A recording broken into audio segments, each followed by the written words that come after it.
Magic Kingdom's Starlight Parade at Walt Disney World is transforming the night and transforming the outlook for July, saving the attendance. It's only too bad it comes too late to save the entire summer season.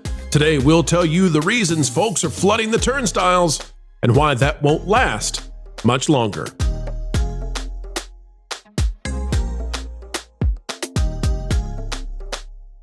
Hello, ladies and gentlemen. It is a joy as ever to have you joining us here on That Park Place, the channel that keeps all the news that should be fun running to you day after day. If you're not yet a subscriber, we are leaning on earning that subscription from you. Vash, Sky, and Jonas J. Campbell are here, and we are very near to the truth with a capital T. Vash, Jonas, how are you?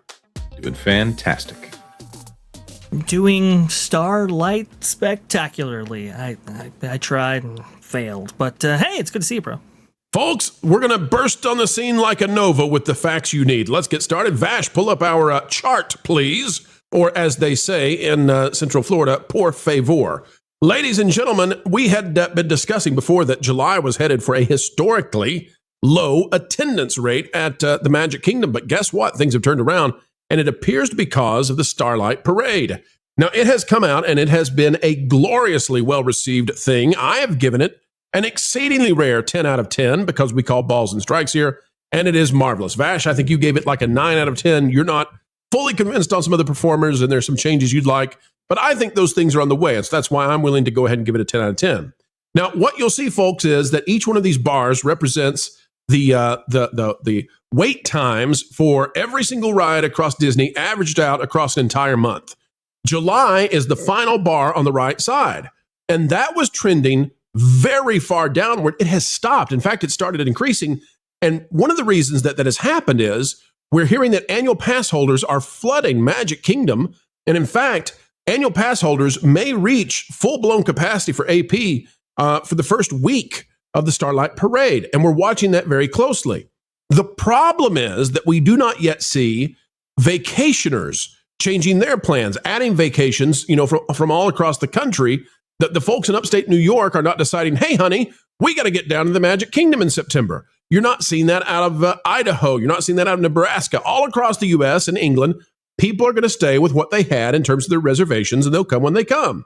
The other issue is that because Starlight Parade came so late in the summer, and it was delayed, it's not going to have the impact on the summer season that Disney needed to combat back against Epic Universe and save the day for at least this quarter.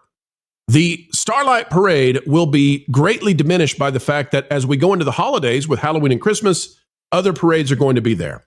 So I don't want to rain on this parade. I do want to definitively say it's wonderful, and it is having a major impact that we can monitor on the attendance for July. August, people go back to school. AP holders tend to not go when their kids go to school as much, and we'll see that softening again.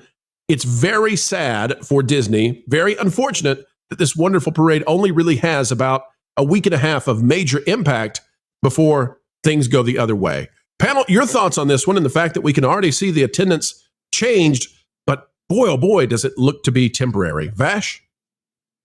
Yeah, it does look to be very, very temporary.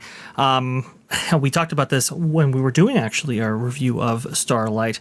Bright there. It's interesting when you look at the holiday season and when it actually starts for Disney. It starts in August now. You're only going to get really about a couple of weeks of major traffic generated from Starlight to even capitalize on, at least from Disney's end. Now, that I think you brought it out beautifully right there. That's a lot of annual pass holders coming in, which is great. That's fantastic.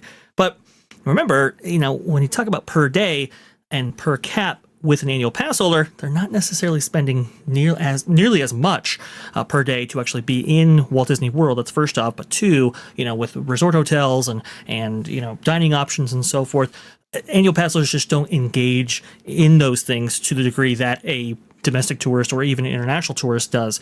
And I think that's where they're going to fall short there, at least from the revenue side. Really, this should have been at the beginning of summer to bring people in, but I don't even know if that would have made necessarily a difference when it comes to the revenue generation of Walt Disney World Resort, because entertainment just doesn't necessarily get people to book vacations in a big way at Walt Disney World. I think attractions do. And for as far as the attractions are concerned for Walt Disney World, that's so critical now to their overall economy because of Lightning Lane and everything else. So are people booking vacations for this? I don't think so. Would they have if it was earlier in the summer and people could actually plan accordingly for it? I don't believe so either. And, well, I think it will be reflected maybe in the next earnings call when it comes to Magic Kingdom. Now, the good news is, folks, we can recommend, although, I can't tell you what to do with your money or whether or not you should support Disney. Some of you out there are ardently against supporting Disney right now because of changes that are happening.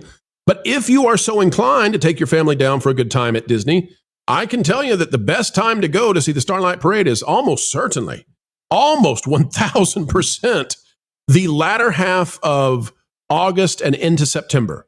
And the reason for that is I don't believe yet that the construction in Frontierland will be loud and bright and annoying. I mean, they're going to have all of those lights back there.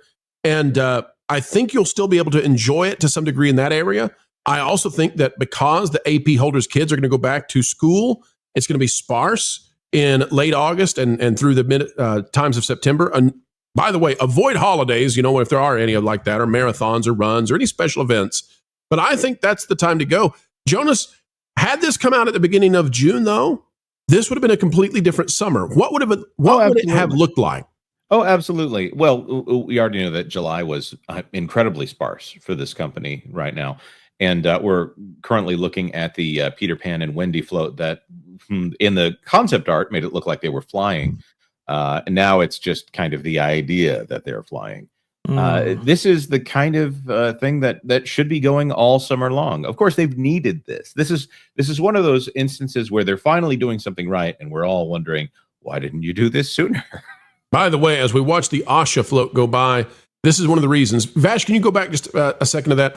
This is one of the reasons I'm willing to give it a 10 out of 10, and I think this will have staying power, is I'm already hearing very strong rumors that Asha is going to be temporary, and they're going to repurpose that willow tree to either be Pocahontas or Mulan. We'll see how that goes. But I think minor changes could really make this parade have a 10, 12, 15-year lifespan at the Magic Kingdom. Yes, and operationally, I think it's also great for Magic Kingdom itself because a lot of people, they see the fireworks and they leave immediately. Really, you want to have a staggered type closing operation. So having two performances with the fireworks interwoven in between those, I think is great operationally. And I think getting onto the ferry, for example, will be a lot better than it has been in years where an electrical parade or nighttime parade hasn't played at Magic Kingdom. So all good stuff, all good things. It's just as Jonas pointed out, it should have been at the beginning of summer for sure. But like I said before, I just don't know if people were going to book vacation packages specifically for this parade. Obviously, we're going to have annual pass holders come in. That's no question about it. And perhaps that could have, bumped up those numbers quite considerably. But when it comes to the revenue generation, you really do need those people from Pennsylvania or New York or any of those other places to visit. And unfortunately, entertainment keeps people coming back, but doesn't necessarily get them in the park. And folks, we desperately hope that Disney will open up something at Animal Kingdom in the next couple of years.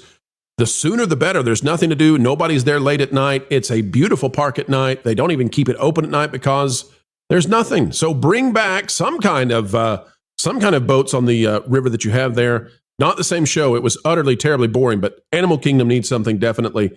And continue Disney to open up nighttime experiences. The parks should be open late.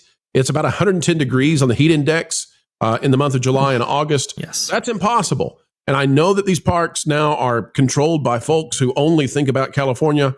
But listen, having them open until 1 a.m., 2 a.m., 3 a.m., that was part of the experience in the 90s and the early 2000s. That's the way it should be. And you need these nighttime parades to make it so.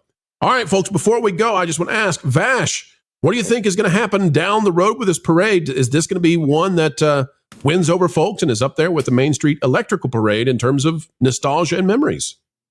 It has every potential of being a parade like that for sure. Some people I've heard from people who are younger that they said that it emulated the electrical parade almost too much. So that was kind of an interesting opinion that I heard out there. But I think people are really resonating with the callbacks, the small callbacks to the Electrical Parade. And I also think people, at least younger ones, are a little bit, or I should say very excited to see more modern franchises included. I do agree with the overall sentiment that there should have been more classic IPs included, but it's kind of a generational thing in that regard. I do think it will win people over, and it's just we just haven't seen a nighttime parade at Magic Kingdom for so long. Geez, I want to say over 10 years now. So I think this will be a big win.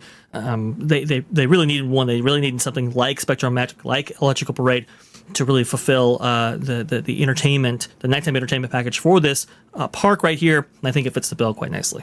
I think they'll make those changes. The thing that's really important to point out that they're missing from that great nostalgia of the Main Street Electrical Parade is the giant salute to America that was at the end of the Main Street Electrical Parade. I love that float. Yes, was.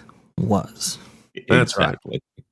All right, well, folks, we're going to get out of here before Jonas starts telling you that the Spectro Magic French glow-in-the-dark clowns were the best part of the old nighttime parades. They haunt my dreams, sir. They haunt mine as well. Mine as well. Folks, you can help us have a swell kind of day by clicking that like button, share, subscribe, click it, stick it to the algorithms. It is the notification bell. Drop a comment down below. Let us know your thoughts about the parade. Have you seen it? Are you going to? Did it change your vacation plans? And are you surprised that it's actually impacting the attendance for July? Until the next time, keep learning, keep growing, keep glowing, and keep having fun. Jump into the water! Why listen to music made by people and companies who really don't like you? Check out Vacation Radio today and prepare for all new content made by the people behind the WDW Pro channel. It's the place you need for all the music. That should be fun.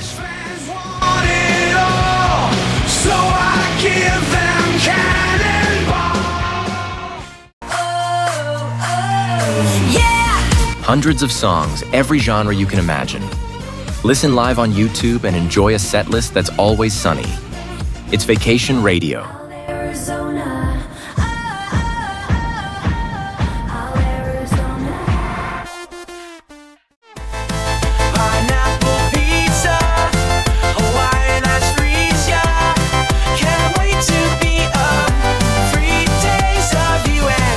What are you waiting for?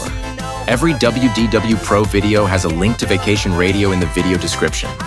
Try it out and subscribe today.